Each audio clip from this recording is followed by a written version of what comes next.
Coucou tout le monde, je suis hyper émue. Bienvenue à tous dans mon podcast.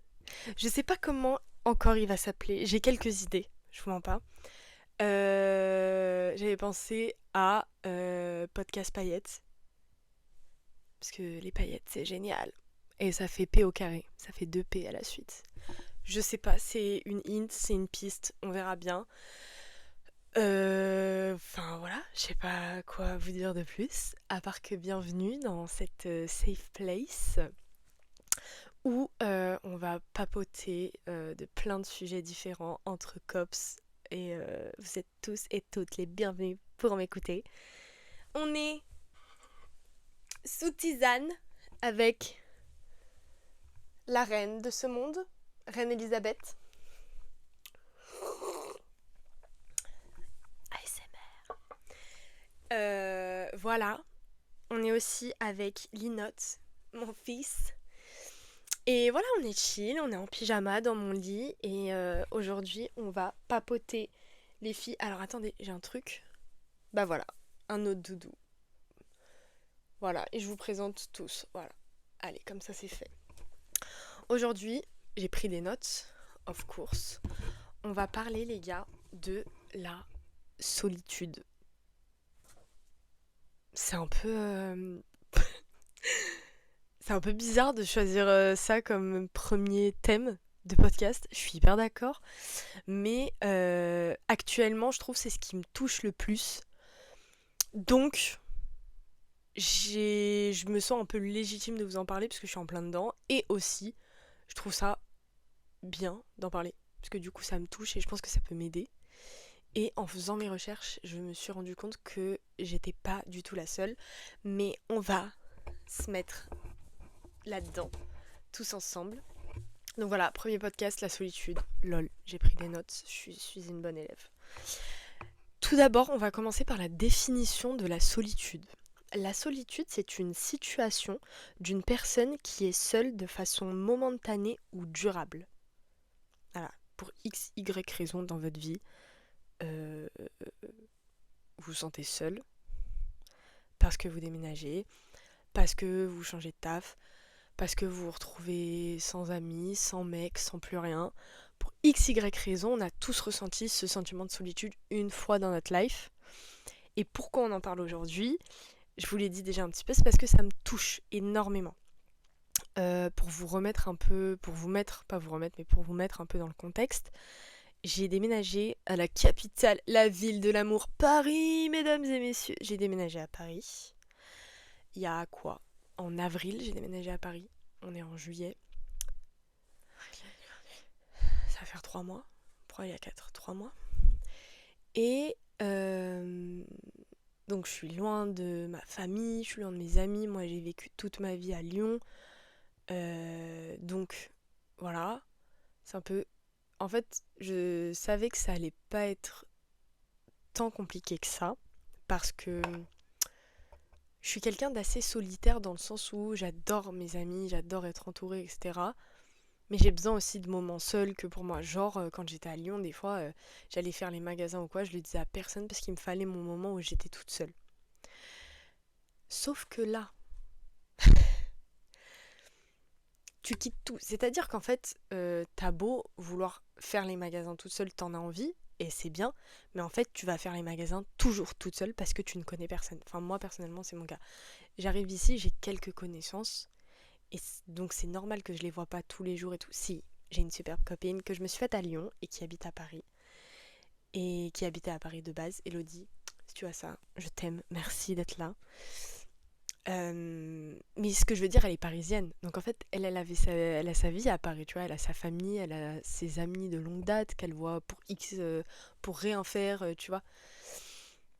Donc forcément que je la vois pas tout le temps, etc. Et pareil, j'ai des connaissances, mais tu vas boire des verres tu vas boire des verres avec une fois de temps en temps, mais c'est pas non plus tout le temps. C'est-à-dire que moi, à Lyon, j'avais vraiment des amis où, pour x, y raison, on se voyait, on faisait rien, mais c'était trop bien, tu vois. Et j'avais aussi des copines chez qui j'allais tout le temps, enfin bref, c'était ma ville, quoi, c'était chez moi. Et j'arrive ici, du coup, pour mon stage, Et c'est un peu l'hécatombe. Donc au début, moi, je suis hyper contente et tout, je suis là. Et je me dis, bon, bah c'est trop bien, je vais rencontrer du monde et tout. Lol. Pas du tout, les gars. En fait, c'est tellement beaucoup plus compliqué de se faire des amis quand t'as la vingtaine que quand on a genre 12. Parce qu'en fait, ça y est, on a nos vies. C'est-à-dire qu'on a nos tafs, on a nos amis, on a notre mec ou notre meuf. Et c'est en fait, c'est rare quand tu fais re-rentrer quelqu'un dans ton cercle hors école. C'est-à-dire que moi, j'arrive dans un contexte où je vais à Paris, je vais pas à l'école, tu vois. Donc je viens pour un stage. Bah voilà, j'ai mis de l'eau partout. Anyway, je viens de me renverser de la tisane de partout, putain, la conne. C'est ok. Donc moi j'arrive à mon stage et déjà on est 3. Donc c'est compliqué, pareil. Je suis restée que 3 mois et encore j'ai rencontré une superbe fille là-bas. Et je suis hyper contente, mais encore une fois, c'est pas en mode ma meilleure amie, enfin c'est logique, tu vois, donc c'est pas des gens que tu vois tout le temps, etc. J'ai trouvé un taf, je me suis dit putain ça y est, je vais rencontrer du monde et tout, ça va être trop bien, parce que mon boulot à Lyon, c'était génial. Genre enfin la plupart de mes collègues sont devenus de très bonnes amies à moi, je m'entendais avec tout le monde, avec ma chef et tout, c'était vraiment super top. Et pareil, en fait, j'arrive, il y a beaucoup plus de monde parce que Paris a beaucoup plus de demandes. Et en fait, c'est pas que les gens sont pas accueillants, c'est qu'ils ont pas le temps, en fait, de te rencontrer, de te parler, d'apprendre à te connaître. Et c'est un truc que je peux comprendre. Mais d'un autre côté, je, moi, je sais que je suis pas comme ça avec des gens qui pourraient commencer un taf. C'est-à-dire que je vais m'intéresser, je vais demander comment ça va et tout, parce que bah, rares sont les personnes qui d'elles-mêmes vont arriver et être en mode ah salut et tout, enfin se présenter, tu vois, être hyper pipelette tout. Je sais que moi je le suis pas. Donc quand il y avait des nouveaux à mon taf avant, bah on les mettait à l'aise, on discutait avec eux et tout. Et là, l'interaction sociale au boulot est compliquée. Et d'un autre côté, la vente à Paris, c'est encore une autre dimension. On est surdemandé, on voit beaucoup de monde passer, c'est physique parce que il y a vraiment beaucoup de vêtements qui nous passent entre les mains. Donc ça aussi je peux comprendre. Anyway, euh, du coup donc maintenant en fait j'étais en stage, donc je descendais rarement sur Lyon, je voyais rarement ma famille et mes amis. Et là du coup j'ai eu un autre taf, donc je vais redescendre rarement sur Lyon pour voir ma famille et mes amis, mais tout le mois d'août je vais redescendre, mais pour dire que c'était assez compliqué. Et dans ma vie personnelle aussi, il y a eu plein d'épisodes qui ont fait que je me suis sentie hyper seule. En amitié, en amour, familialement parlant, enfin, ça a été vraiment une empilade de merde qui s'est étalée sur moi. Vous avez bien la vision là. Et j'étais, mais sous terre. Et c'est encore le cas. C'est-à-dire que rien ne s'est arrangé. Que ce soit dans mon cœur, dans ma tête, au niveau amical, au niveau famille, il y a toujours des petits trucs qui vont pas. Au niveau boulot aussi, là, je suis en train de chercher une alternance, c'est la demeure, les gars. Enfin bref, je vois pas trop le bout du tunnel, et c'est pour ça aussi que ce podcast arrive un peu à point nommé, parce que je me dis, bah meuf, parle genre, enfin si t'as besoin de parler, en fait, c'est un peu horrible, mais j'ai personne à qui parler. Et bien sûr que mes copines de Lyon, elles se reconnaîtront, et même Hello à Paris et tout. Bien sûr que vous êtes là pour moi, et Dieu merci, je vous en serai toujours reconnaissante. Mais c'est des discussions hyper deep en fait, et que par exemple tu peux pas avoir au téléphone. C'est-à-dire que mes copines de Lyon, je les ai souvent au téléphone, et c'est comme si en fait je les voyais presque tous les 2 jours, parce que littéralement on s'est souvent au téléphone. Mais forcément t'as pas ce contact, enfin c'est pas... T'es derrière un écran quoi, tu vois. C'est pas les discussions que tu peux avoir jusqu'à tard le soir, où moi je sais que je restais chez mes amis jusqu'à tard et on parlait de tout et de rien. C'est vraiment différent. Il y a 3 petits points ce premier épisode. Tout d'abord, on va essayer de comprendre la solitude, même si c'est un truc hyper abstrait et que je pense que c'est propre à chacun, et du coup c'est un peu compliqué de le comprendre. On va déjà essayer de l'assimiler. Voilà. Ensuite, on va parler de la solitude qui est choisie, c'est-à-dire typiquement un peu, on peut prendre le cas de moi qui déménage à Paris, versus la solitude subie. Voilà. Et on va essayer de comprendre le processus de comment la transformer en force. Voilà les gars.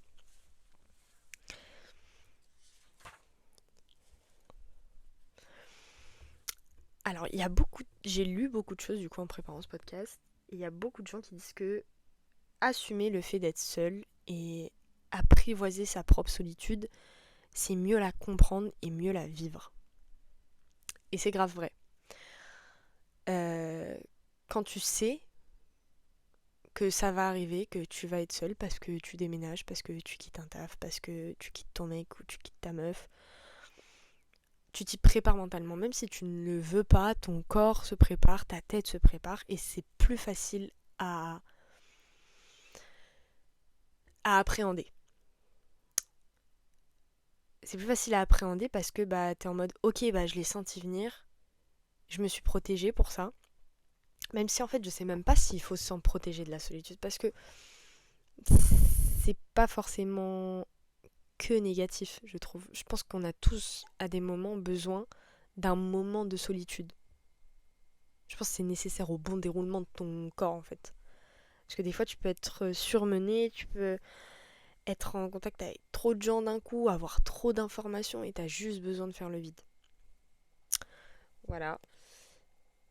Après, il faut pas confondre solitude avec isolement. J'ai vu beaucoup de choses aussi qui disaient que y a plein de gens qui disent qui confondent isolement et solitude. L'isolement ici, ça va être séparé du reste de son environnement habituel et avoir une absence de contacts sociaux. Demain, t'es plus bactère, tu t'enfermes chez toi pendant des semaines dans ton lit, tu te laisses périr, tu donnes de nouvelles à personne, tu t'isoles. Maintenant, la solitude, comme j'ai dit, le fait d'être seul physiquement ou mentalement, avec toujours beaucoup de contacts. Comme je vous ai dit, mes copines, je les ai tous les 2 jours au téléphone. Mes parents, pareil, je les ai souvent au téléphone. Est-ce que ça veut dire que je me sens pas seule ? Pas du tout. Je me sens toujours très seule. Mais c'est des petits moments, des petits passages dans ta journée, où tu as une interaction sociale, etc., qui font que ça... Enfin, moi, personnellement, je sais que ça m'arrive un peu à faire le vide. Genre, typiquement, aujourd'hui, j'ai passé toute la journée au boulot. J'étais pas seule. J'ai eu une interaction sociale, que ce soit même avec mes collègues pour x, y raison, ou avec des clientes. Encore une fois, c'est pas mes meilleurs potes à qui je parle, mais j'ai du contact, je parle à des gens, tu vois. Je pense que là, si j'avais pas trouvé de taf et que j'aurais été seule tout le mois de juillet, ça aurait été très compliqué. Et du coup, j'envoie toute ma force à ces personnes qui se sentent seules et qui en plus n'ont pas forcément d'échappatoire. Moi, je sais que je m'échappe beaucoup dans le boulot et voilà. J'ai toujours fait ça depuis que j'ai 16 ans, je travaille et dès que ça va pas, j'augmente mes heures et dès que je suis au plus bas, je triple mes heures, je double mes boulots et ça a toujours été comme ça. Parce que pour moi, c'est mon échappatoire. Et en plus, je me fais de la monnaie. Ouais, c'est le bon plafond.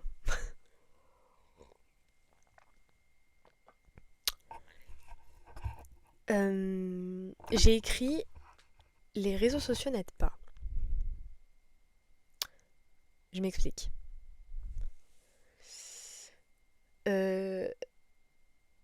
En fait, maintenant que je suis seule, déjà je me rends compte que je suis beaucoup sur mon téléphone. De base, je suis quelqu'un, j'ai tout le temps mon bigot à la main. Je ne peux pas le perdre parce qu'il est tout le temps dans ma main, mon téléphone. Des fois, j'ai mal au poignet carrément. Je suis en mode Carla, il faut que tu te calmes, il faut que tu arrêtes. Et à Lyon, dans des moments de partage et de communion, et on est tous ensemble et on rigole, il va falloir que j'ai mon quart d'heure sur mon téléphone. Comme l'iPad Kid que je suis. C'est pas grave, sérieux les gars ? Et c'est là où je me dis que les réseaux sociaux n'aident pas forcément peut-être sur le point de solitude. En fait, c'est hyper ambivalent parce que d'un autre côté, quand t'es seul, tu peux parler à des gens sur ton téléphone. Mais encore une fois, comme je l'ai déjà dit, c'est derrière un écran. Donc c'est pas la réalité, mais t'auras toujours ce contact du coup pour parler aux gens. Mais je trouve que les réseaux sociaux éloignent beaucoup. Euh, Parce que je sais que moi, dans plusieurs fois, quand j'étais avec tous mes potes, moi je me suis enfermée sur mon tel. Quand je suis avec ma famille, euh, enfin, c'est un peu une angoisse quand même, tu vois. Et maintenant, à l'heure d'aujourd'hui, avec du recul, je regrette parce que bah, parce que je me sens seule. Et c'est normal qu'en fait, je vois les antipodes et je suis en mode, mais à ce moment-là, t'aurais dû faire ça. C'est parce que là, je suis au plus bas. Mais j'essaye, du coup, maintenant, un peu plus quand même. Quand j'ai des discussions avec des gens, quand je parle à des personnes, en fait, de profiter du moment présent. C'est-à-dire que tu veux me parler de quelque chose, tu m'auras moi en entier. Tu ne m'auras pas moi à moitié en train d'écouter sur mon téléphone. Et je vous jure, pour les personnes qui ne peuvent pas se rendre compte, c'est un combat. Vraiment.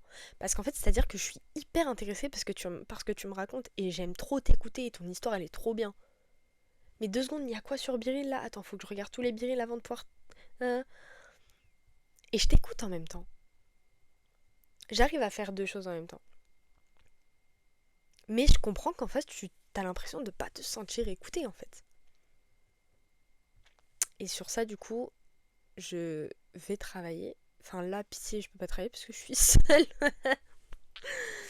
Mais c'est pour ça que j'ai dit, je pense que les réseaux sociaux n'aident pas. C'est parce que pour moi, enfin personnellement, du coup, pour mon expérience, je sais que je m'enferme vite sur mon téléphone et sur les réseaux, quand plutôt je devrais vraiment lever la tête et regarder ce qui se passe autour de moi. Et étrangement, je le fais beaucoup plus maintenant que je suis seule. Alors que du coup, je parle à personne, mais je vais me balader dans la rue, ou je vais me poser à un café, je vais juste mettre mes écouteurs ou un podcast et je vais regarder ce qui se passe autour de moi. Je vais lever la tête, tu vois. Parce que justement, je pense que je suis du coup maintenant à la recherche de contacts. Parce que je suis tout le temps toute seule en fait. Et que en fait, je suis. Ça me. On dirait vraiment une miskine quand je dis ça, mais on dirait un martyr. Mais je veux pas m'abattre toute seule, me flageller et me jeter des pierres. Mais c'est. Enfin, physiquement, je suis vraiment tout le temps toute seule. C'est pour ça que j'utilise cette phrase tout le temps. C'est pas pour attirer la peine des gens ou quoi, c'est parce que vraiment je suis seule. C'est-à-dire que je marche jamais avec personne d'autre, je suis solo, tu vois. Voilà. Euh, Du coup, ouais, moi, les causes de cette solitude et de ce ressenti, c'est mon déménagement. Donc, changement de vie. J'ai toujours habité dans l'appartement où j'habite. Là, ce que vous voyez, c'est la moitié de ma chambre. Donc, on réduit quand même beaucoup. J'avais toute ma mif, là où j'habitais. Des amis d'enfance depuis des années. Je connaissais ma ville par cœur. Enfin, c'est plein de petites habitudes que tu perds, en fait. Euh, Tu peux aussi te sentir seule au niveau de difficultés de communication. Ça m'est arrivé l'année dernière. J'ai eu un souci familial et j'ai parlé à personne. Mes parents ne m'ont pas parlé non plus. Il y a eu zéro communication et je me suis sentie très seule. Alors qu'encore une fois, j'étais à Lyon, j'avais tous mes potes et tout. Donc, enfin, c'est vraiment différemment. Soit tu te sens seule dans ta tête, soit physiquement tu l'es. Et ça varie en fonction des causes. Ouais, voilà, j'ai mis perdu mentalement ou manque de liens sociaux. Voilà. Et tout à l'heure, je vous disais que je ne suis pas la seule dans cette situation, et c'est ce qui me pousse aussi à vous en parler, c'est que d'après Fondation France, c'est 62% des 18-24 ans qui se sentent seuls. 62%. C'est énorme. Moi, je trouve ça énorme. Mais je trouve aussi qu'on est une génération qui... J'allais dire qui pleure beaucoup plus. Je sais pas. Mais qui se permet de ressentir beaucoup plus. Voilà, là où je trouve quand même la génération d'avant, donc mes parents, en tout cas, je parle encore pour moi, bien sûr. C'est très en mode fermé, on montre pas ce qu'on ressent et, et pleure pas et dis pas ce que tu ressens et voilà. Là où nous, on s'autorise beaucoup plus. Ce qui est une bonne chose. Attention. Mais du coup, vu que je pense qu'on s'autorise beaucoup plus, et ce surtout, on s'autorise beaucoup plus à rêver, beaucoup plus à voyager, beaucoup plus à discuter, on s'octroie beaucoup plus de liberté dans nos comportements de vie, dans nos relations, dans notre mentalité, que du coup, ça fait balance avec l'autre côté qui est peut-être un peu plus mauvais, c'est-à-dire que on peut s'attirer des fois beaucoup plus de haine, beaucoup plus de peine, beaucoup plus de solitude, du coup. Mais ce chiffre, quand même, je trouve ça fou. 62%. Voilà. Donc les gars, vous n'êtes pas seuls. On est une team de solo et c'est ok. Comme on est en train de le voir, il faut apprendre à vivre avec. Il faut apprendre à le comprendre. En fait, parce que vivre avec, c'est encore un autre step. Il faut essayer à comprendre notre solitude, à comprendre ta propre solitude pour pouvoir, je pense, avancer. Pas non plus aller mieux, parce que ça prend du temps, mais pour pouvoir avancer de la situation où tu es. C'est-à-dire que moi, là, j'ai l'impression de stagner. Hein. C'est-à-dire que j'en vois, en fait, c'est ça, je n'en vois pas le bout. Voilà. Et j'ai l'impression que dans 6 mois, ce sera pareil. Voilà. Donc là, c'est vraiment un travail sur moi-même. J'essaie vraiment de décortiquer point par point le pourquoi du comment pour potentiellement pouvoir bouger de cette situation. Voilà, donc comprendre votre solitude, c'est l'apprivoiser. Je fais que de me répéter. Ok, la solitude subie.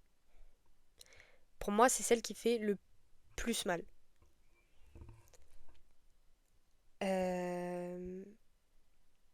Parce que c'est cause de tristesse, d'anxiété, de perte d'envie, enfin tout ce qui s'ensuit.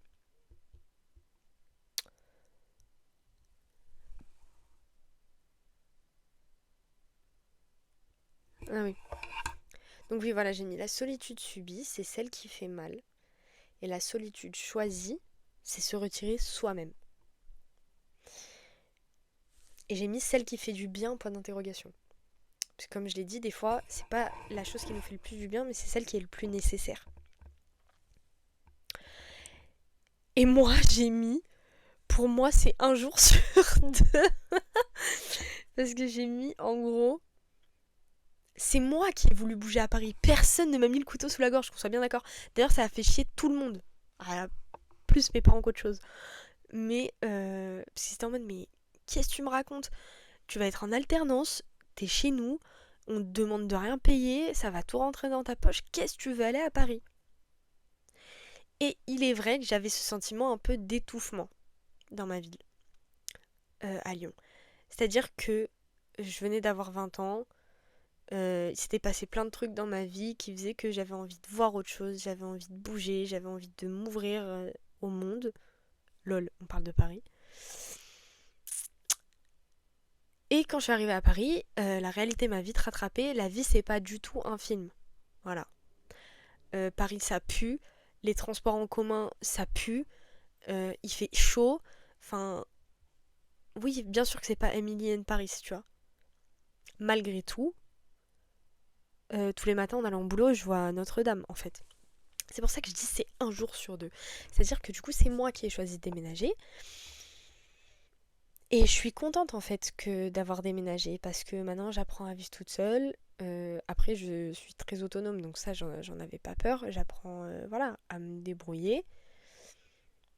Mais il y a des jours où, mais qu'est-ce que j'aimerais en fait juste pouvoir prendre ma voiture et faire 10 minutes de caisse et revoir mes potes, genre, et aller dans le bar où je vais tout le temps et avoir mes habitudes dans ma ville, chez moi. Et des fois, je me lève et je suis trop contente d'être ici. Et en fait, je pense vraiment que le, le cadre dans lequel je suis arrivée, j'arrive plus à trouver mon mot. Le, pas grave. Enfin ouais, le cadre en fait, la situation dans laquelle je suis arrivée à Paris n'a pas été la meilleure. Parce que j'ai eu plein de peines de cœur, amicales, amoureuses, même au boulot, enfin ça a été un peu tout d'un coup. Et en plus déménager, du coup me retrouver toute seule à ce moment-là, ça m'a pas aidé je pense. Et en fait, mes parents sont pas non plus les plus... comment je pourrais dire? Ils sont pas les plus... C'est pas attentionnés, mais... Mon père, quand je pleure, il me dit arrête de pleurer. Enfin, je sais pas si vous voyez du coup le délire. C'est pas eux qui m'auraient, par exemple, pas réconforté, parce qu'ils l'auraient fait, mais ils se posent beaucoup moins de questions que moi. Donc ça va de soi que dans leur consolade, je sais même pas si ça se dit, euh, ce soit beaucoup plus minime. Et comme j'ai dit, mes parents sont comme ça. Ils sont grandis comme ça, avec beaucoup plus de codes, beaucoup plus de pudeur, etc. Donc, je leur en veux pas. Mais c'est juste en fait rentrer chez soi et il y a de la vie, il y a du monde et ça discute et voilà. Dans un contexte, encore je remets le contexte où moi j'ai eu des soucis de mon côté.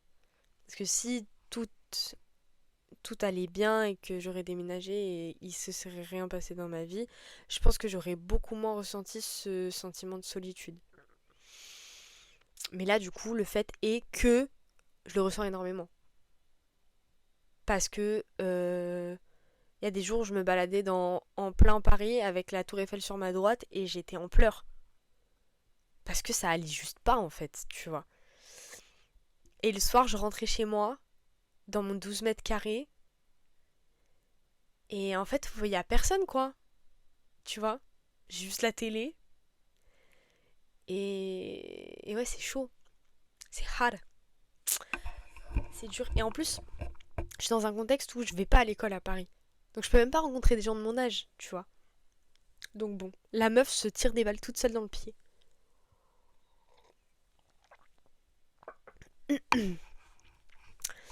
Donc voilà, moi c'est pour ça que je dis que c'est un jour sur deux, parce qu'il y a des soirs où je suis trop pas bien et j'ai juste envie d'être genre dans mon lit chez moi à Lyon, et il y a des jours où je suis trop heureuse d'être ici et c'est assez compliqué.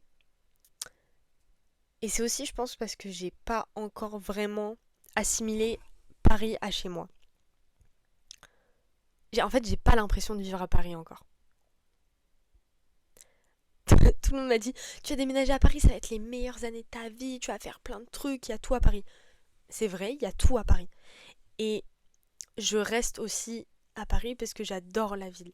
C'est-à-dire que l'esthétique de la ville, les bâtiments sont magnifiques, enfin, les monuments historiques sont magnifiques aussi. Et ça, je m'y attache beaucoup.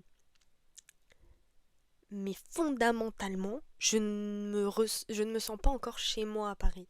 Et je pense que c'est parce que j'ai pas encore d'habitude comme j'avais à Lyon par exemple, et parce que je connais pas grand monde sur Paris. Et tout le monde me dit oh mais Carla, t'es hyper sociable, tu vas te faire plein de potes à Paris.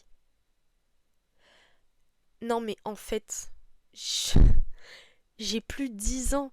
C'est-à-dire que c'est pas comme si j'arrivais dans un parc et je disais tu veux être ma copine. Tout le monde se connaît déjà, tous les gens qui sont à Paris se connaissent déjà en fait. D'X, Y pour le boulot, par X personnes et tout. Tout le monde se connaît. Tu peux pas arriver dans une ville et t'imposer dans la vie des gens. C'est ça en fait que beaucoup ont du mal à comprendre. Ils me disaient en mode mais fais-toi des potes, mais parle aux gens. Déjà, j'ai extrêmement changé ces dernières années. Je suis beaucoup moins avenante et je suis beaucoup moins extravertie que je pouvais l'être avant. Donc déjà, ça me fout un bâton dans la roue. Dans la roue, parce qu'il n'y en a qu'une. Et deuxièmement, les cercles sont déjà faits, en fait. Les amitiés sont déjà liées quand t'as 20 ans. Enfin, moi, quand je vais à Lyon, je vais voir mes potes. C'est rare, en fait, de rencontrer d'autres gens. C'est déjà, en fait, en groupe. Donc voilà, ça, c'est assez compliqué. Mais tout le monde me dit que ça viendra avec le temps et ça je peux pas le dire parce que enfin bon, du coup ça fait quand même 3 4 mois que je suis là et rien ne se passe, mais c'est peut-être moi aussi qui du coup suis un peu fermée parce que en fait je me sens seule et il y a beaucoup de jours où je suis très bien avec ça et je suis en mode bon bah je reste comme ça, et les jours où je suis un peu en mode putain là j'aimerais bien rencontrer du monde, bah il y a cette barrière maintenant sociale où je suis beaucoup plus timide et je suis beaucoup plus introvertie et je vais pas du tout vers les gens. Mais ça, c'est on me, c'est moi et moi-même. Et voilà, donc en fait, c'est un combat tous les jours de savoir le matin comment tu vas te réveiller et est-ce que tu vas être en mode putain, aujourd'hui j'ai envie de sauter d'un pont et me jeter dans la Seine, ou j'ai envie d'aller me balader sur les champs de Mars, tranquillou, pépouze. Voilà, donc ça aussi c'est épuisant au quotidien en fait, parce que bah tu sais pas comment t'appréhender toi-même en fait. Donc bon, ça aussi, j'apprends tous les jours à vivre avec et en fait c'est ça, les jours où vraiment je suis pas bien et où j'ai besoin de parler, etc. Bah en fait, les gens sont pas à ta disposition, les gens sont pas à ma disposition, et c'est-à-dire que je peux pas les appeler en mode ouais, aujourd'hui ça va pas du tout, j'ai besoin que vous me parliez.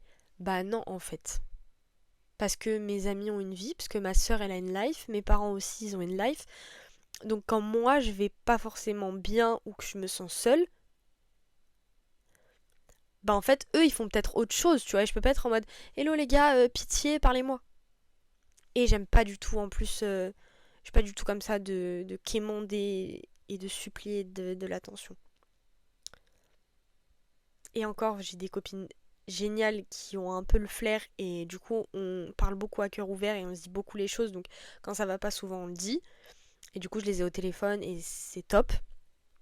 Mais voilà en fait, vu que les gens sont pas à ta disposition parce qu'ils ont une vie, bah faut que t'apprennes en fait à faire toi-même les choses. Enfin, ouais, à vivre avec toi-même en fait, c'est ça. Et Dieu merci, ma propre compagnie ne me dérange pas. Là, ça aurait été beaucoup plus compliqué, parce que déjà que je me sens seule, si en plus je ne me supporte pas, ça aurait été beaucoup plus grave, je pense. C'est-à-dire que aller au resto solo, faire les magasins solo, me balader seule, moi j'adore. Et c'est hyper contradictoire avec le fait que je me trouve quand même super seule. Enfin, que je ressens ce sentiment de solitude. Mais je pense que j'aurais touché rock bottom si vraiment, genre, j'aurais pas su faire des activités seule. Et que j'aurais eu besoin de tout le temps avoir quelqu'un à côté de moi. Mais je pense que c'est pour ça aussi que je me suis autorisée à déménager. C'était parce que je savais que j'allais pouvoir gérer quand même ma vie seule. Mais ça m'a un peu surpris, de me sentir aussi seule, mentalement, parce que physiquement je savais que j'allais être seule. Mais de ressentir en fait ce sentiment de solitude, ça m'a un peu surprise parce que je me suis toujours considérée comme quelqu'un de très volatile et volatile, enfin, pitié, de très électron libre. Je bouge beaucoup depuis petite et, et je me suis jamais vraiment réellement sentie solo, physiquement. Parce que mentalement, j'ai eu plein d'épisodes dans ma life qui ont fait que là, j'étais en mode personne me comprend, je suis seule. Mais là, c'est même pas que personne me comprend, c'est qu'en fait, ouais. Et il y a des jours où en mode, toutes les 2 secondes, je vais regarder mon bigot en mode est-ce qu'on m'a envoyé un message? Non, personne me parle, putain. Ouais, mais non, mais les gens, en fait, encore une fois, ils ont leur life. Et t'es pas la priorité des gens, meuf. Donc bon, c'est tout un petit tracas qu'il faut apprendre à vivre avec quand même. Voilà, donc encore une fois, on en revient à ce que j'ai dit, accepter ce qu'on ressent et surtout ne pas avoir honte de demander de l'aide. Enfin, si vous avez besoin de parler à quelqu'un, que ce soit professionnellement ou auprès de vos amis ou auprès de votre famille, faites-le. Voilà. Moi, je sais qu'en extrême cas d'urgence, si j'envoie un message à mes copines, elles sont là. À ma sœur, je sais qu'elle est là. Et mais j'ai ce truc de, et ça c'est encore un autre sujet, on en parlera sûrement. Je me pose toujours 20 000 questions. C'est-à-dire que tu vas répondre avec une virgule dans ta phrase, ça va me faire la semaine et je vais tourbillonner sur ça pendant 20 mois. Mais euh, ce podcast, c'est un peu mon échappatoire au final. Parce que oui, encore une fois, je parle toute seule. Mais non, d'un autre côté. J'ai un peu l'impression de parler à quelqu'un du coup. Et je pense que ça peut m'aider. Enfin, je verrai sur le long terme. À tout moment, ça m'aide pas du tout. Mais et aussi, si ça peut aider certaines personnes, moi, c'est win-win. A win is a win. Et je suis hyper happy si c'est ça.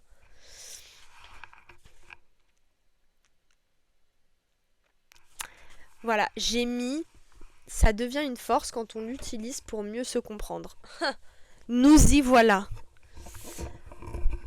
Euh, Moi, j'en suis pas à ce stade-là. Pour moi, c'est pas encore devenu une force qui m'aide à mieux me comprendre. Là, je suis juste un peu déboussolée et je sais plus trop où j'habite. Et je suis un peu en mode oula, qu'est-ce qui se passe?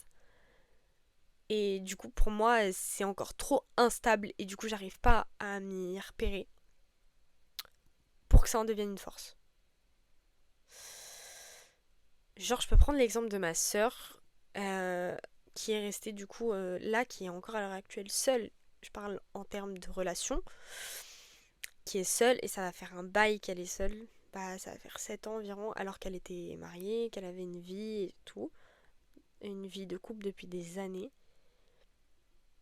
Et ma sœur, c'est devenu un rock. Genre maintenant, je la trouve trop forte. Elle sait ce qu'elle veut, en même temps elle est hyper rêveuse. Enfin, elle a réussi à tourner ce truc en mode force parce qu'en fait, elle dépend de plus personne. Et elle ne répond plus que d'elle-même. Donc en fait, en étant seule avec elle-même pendant tant d'années, elle a appris à mieux se connaître elle et à mieux savoir ce qu'elle valait. Elle a compris sa valeur en étant seule, tu vois. Mais c'est compliqué quand même.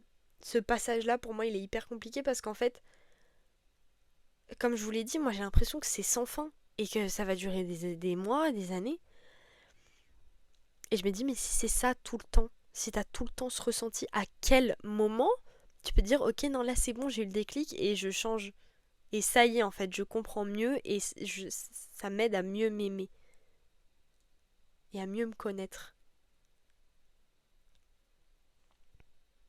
Alors c'est vrai que habiter seul, tu te découvres et tu découvres des parties de toi que tu soupçonnais pas. Mais là, je pense que je vois trop encore le côté négatif des choses de la solitude pour pouvoir me dire ça va aller. Ça va aller, ça va aller. Donc sur ça, la MIF, je suis désolée, je pourrais pas vous aider. Mais du coup, oui, je pense que c'est un travail de longue haleine et qui dure très longtemps. Parce que Rome ne s'est pas fait en un jour.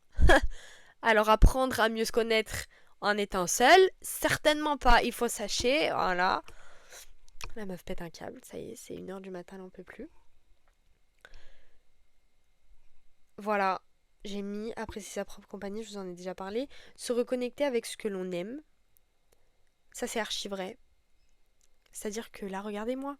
Podcast, création de contenu, moi j'adore. Voilà. Euh, Je me suis remise aux activités manuelles. Je fais du crochet maintenant, les gars. Ouais, hyper bien. Je me balade. Paris, capitale de la mode, je vois des habits de fou. Enfin, en fait, voilà. Je suis seule, mais j'arrive à me trouver des échappatoires qui occupent mon esprit. Et j'en ai parlé tout à l'heure de ça aussi. Avec le boulot, avec les activités manuelles, je viens de vous le dire, avec la création de contenu. Voilà. Et je préfère occuper mon esprit de cette manière que avec les réseaux sociaux. Du moins, j'essaye, parce que je suis encore beaucoup sur TikTok, etc. Et ah mais d'un autre côté en fait tout ça là, c'est un peu aussi mieux se connaître ou réapprendre à se connaître, je pense. Je sais pas trop. Parce que j'ai toujours su que j'aimais les activités manuelles et que j'aimais le contenu et que j'aimais aussi les les quoi? La mode. Oui, donc c'est un peu une redécouverte sur ça, c'est vrai. C'est vrai. Mais voilà. Donc je pense, les gars, qu'il faut qu'on travaille sur ça. Sur... en fait, essayer de trouver... Enfin, comment je pourrais tourner ma phrase? Essayer de visualiser que la solitude est un moyen pour mieux se connaître. Qu'en fait, dans notre malheur un peu, c'est un grand mot malheur, mais et encore, il y en a qui peuvent très mal le vivre. Dans, dans cet épisode de notre vie qui n'est pas le plus joyeux, on peut en tirer du positif en apprenant à mieux nous connaître, à mieux nous assimiler, à comprendre ce que l'on veut, ce que l'on veut pas. Et voilà. Et je pense qu'on ne peut que progresser si on va dans ce sens-là, plutôt que de se dire en mode, comme je peux me dire, c'est sans fin et ça va jamais passer et régresser. Il faut que j'arrête de me dire ça. Il faut plutôt que je sois dans la mentale de, ok, euh, vois ça comme une opportunité en fait enfin, de mieux te cerner. Et en plus, ça peut en découler que du positif sur tes amitiés, sur tes relations amoureuses, savoir qui tu es, ce que tu veux. Ça aussi, j'en reparlerai. Amitié amoureuse et amicale. Parce qu'il y a beaucoup de choses à dire. Voilà. Donc en conclusion, j'ai mis l'expérience humaine normale qu'il faut apprendre. Ah voilà. En conclusion, la solitude est une expérience humaine normale qu'il faut apprendre à embrasser pour mieux l'appréhender. Mais pardon, c'est qui Molière dans l'histoire? C'est lui ou Wham? Je dirais plutôt Wham. Enfin, il n'y a rien à dire de plus.